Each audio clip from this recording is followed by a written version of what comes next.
Now I've got the green tool, I latched it down, and I'm going to use that to pick up this gear down for what? Gear. Even just the magnets themselves are so strong.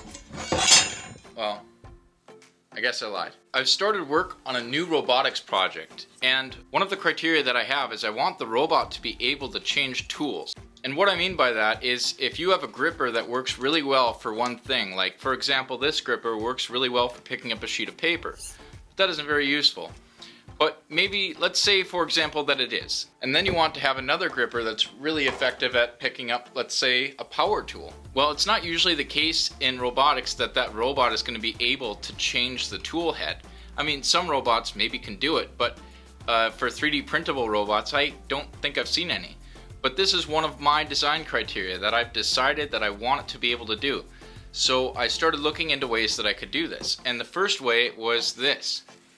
So this is a system to where this is the plate that you would mount an end effector to. And then this is the 6th axis of the robot. So basically the 6th axis of the robot would be, here's a 4-axis robot, it would be able to rotate like this. And it would have to have the tool mounted to it. So you would build a tool into this plate, and then for this first system that I came up with, the robot would come in and grab this plate, hinge up, and then there's a little servo inside here that would have a gear on it, and there's a couple gears here, and this thing would slide forward and close. And that plate is in there really good. This is a very effective system. One thing that I don't like about this design is that it has to have a servo in it. It seems unnecessary. It's very bulky, it needs its own connection back to a microcontroller, and I also don't like this design because it's a little bit janky looking. And there are certain things about it that just don't work out, like how do you print this? This first part was designed to print in this orientation, but this ring has to be printed in this orientation, and there's really no way around that. I've tried doing support material in different places, but the support material always causes an issue somewhere. So I've later given up hope in this design. I don't think it's very practical, even though I spent a lot of time on it. I think I'm at the point with this design where I should just cut my losses and try something else. So this design is out. That's when I came up with this second design. Now this design is really, really cool. You guys are gonna love this. Now, do you remember when I said that the 6th axis of a robot turns? Well, that's really important for this design because that's a requirement. This design does not have a built-in servo, but it still has a locking system. And it does it without its own motor or electromagnet or anything like that. It does it all by itself. So on here I've got 6 ball bearings around the inside edges of this, and then I've got this collar on the outside that turns. On the inside of this collar it's got grooves that these ball bearings fit into, and when you turn it this way the ball bearings pop out of their holes and lock whatever inside here, assuming that that part also has indentations that match up with those ball bearings. So that's an important part of this design, but another really important part of this design is the magnets. Look at that. So the magnets don't actually hold the physical load of the end effector while it's being used. All the magnets are here for is to hold the end effector in place until the robot can get a chance to tighten this collar. Now you'll notice this collar actually also has a detent on it. When you twist it to full lock, it snaps into a groove. All the ball bearings snap into a groove to where this doesn't come off very easy. It's actually very, very hard to get this off by hand. So let me show you the operation of how a robot with a 6th axis could actually change the tool with this mechanism. So I've got a handle here because this thing is, like I said, very, very hard to turn. So first thing I'm going to do is land this effector mechanism into this holder right here. This is a prototype type deal. I plan on doing this with 2 rods in the future, but to save myself some time I just made a quick prototype of this. So the robot's got the end effector tool in here, which rather than this semicircle, it could be, for example, you could attach this thing to it or whatever. I mean, just in CAD you change and put a tool on here to do whatever you need it to do. And so the robot wants to take this tool and take it off. So the first thing that it's going to do is put this collar into here and twist it like it can with the 6th axis. It'll twist back a little bit, lift up, move over, drop down, twist a little bit back, and then pull straight back. There you go. Now your end effector tool has landed in a dock where the robot knows exactly where to find it again. So the next time the robot needs to grab that tool, it just goes towards it, picks it up. Now it's got the tool in the end effector. It can do whatever it wants, but it just can't hold very much weight. And now it goes over to this locking deal and twists, and you hear that detent, and now the end effector tool is in there really solid. So this system, you would think that this isn't very strong because it's actually not holding on to very much plastic where those ball bearings dig into this white piece. But it's surprising how sturdy this feels. This white piece does not move around in this holder, and it's a very, very positive joint. So it'll be really, really interesting to see how this works out.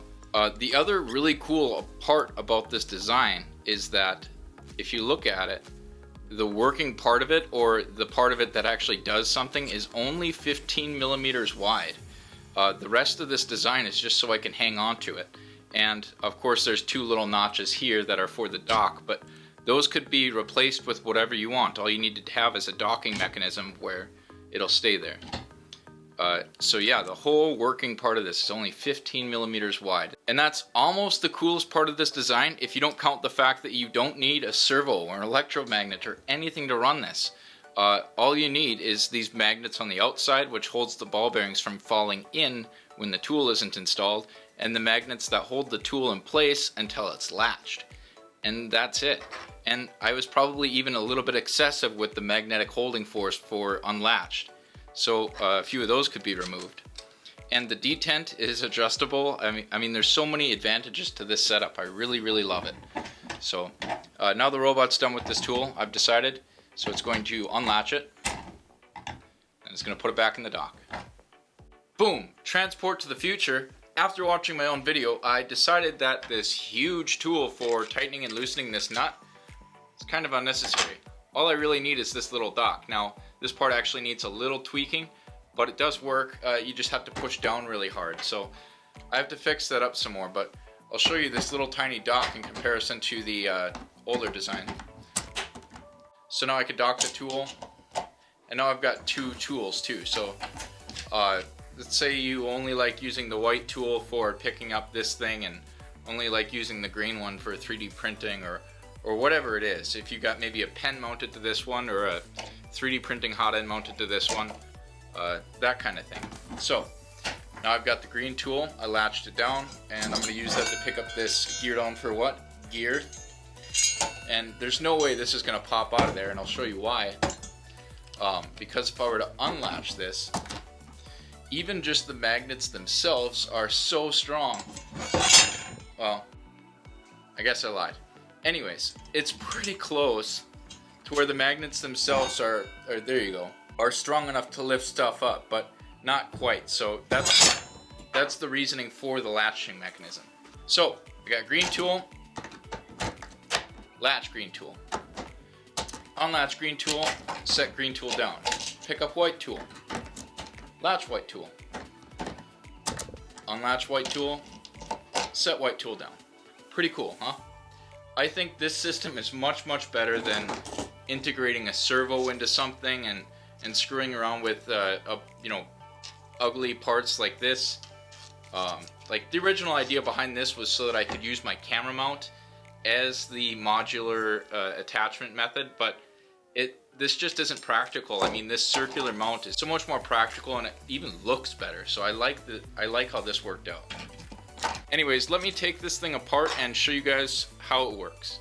So I've got this this outer shell. This is the part that would get mounted to the robot, and this would be mounted to joint 6. This hexagon shaft here doesn't need to be there. It's just so I can hold on to something. And it's got 5 magnets on the inside that are spaced out as if they were 6 and then 1 indexing mark, so that the head can't go on in the wrong fashion, because in the future I actually plan to put a tiny little electrical connector in here so that you could bring power to whatever is mounted on the end effector. So if, say, you wanted to put like a 3D printing head on here, you could have power and a serial bus out to that other Arduino board, or you know, whatever. So yeah, there's this part, and then there's this outer ring which has grooves in here that slowly I guess index in to push the ball bearings through these holes. And then you'll notice there's one little dot there. That's the detent mechanism that makes the bearings stay or that locks this collar in place, and in turn locks his head into place. And then you'll also notice that there's magnets on the outside of here. That was a feature I added after the fact to stop the bearings from falling into this hole. Now there was another idea that I tried, is to make the hole get smaller towards the inside. It just didn't work very well. The clearances to do that are just so tiny that there's no way to get that to work really well 100% of the time, and I just wanted something that would always work, that was decently easy to print. So I went with this, and this works really well, I think. So I'm gonna move ahead with this, and I've been designing this robot, or I've decided to start designing this machine from the 6th axis down so I can size all of the other axes appropriately, judging by how much torque the 6th one can handle.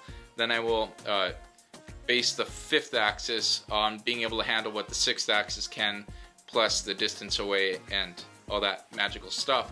And that's why I'm starting at the end rather than starting at the base this time. So, hey, if you have any questions or suggestions for me, leave a comment below.